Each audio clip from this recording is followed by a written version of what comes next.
অনেক নামাজি লোক দেখবেন নামাজ পড়তে পড়তে কপালে কালো দাগ ফেলে দিচ্ছে, বাসায় বউয়ের সাথে খারাপ আচরণ করে, খিটখিটে মেজাজের, প্রতিবেশীর সাথে শুধু ঝগড়া, কলিগদের সাথে ঝগড়া, মারামারি, দুঃসম্পর্ক, এরকম আছে না? নাই বলেন, আছে না?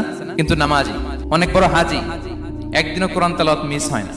তো এত আবাদত করেও সে ইসলামের আসল এসেন্সটাকে ধরতে পারেনি। বিষ্ণু বললেন সবচেয়ে বেশি জান্নাতে প্রবেশ করাবে যে দুটি আমল, একটি হচ্ছে তাকওয়াল্লাহ, আল্লাহর ভয়, আরেকটি হচ্ছে উত্তম আচরণ, সর্বোত্তম আচরণ। তো আমরা যেন উত্তম আচরণের অধিকারী হই, আমার স্ত্রীর সাথে যেন ভালো আচরণ করি, প্রতিবেশীর সাথে যেন ভালো আচরণ করি, ছেলে মেয়েদের সাথে যেন আমাদের অ্যাটিটিউডটা ভালো থাকে, আচরণটা ভালো থাকে, কলিগের সাথে যেন ভালো থাকে। বিশ্বনবীর আচরণ যেমন ছিল তেমন আচরণ যেন আমরা গড়ে তুলতে পারি। আওয়াজ করে পড়ুন আমিন।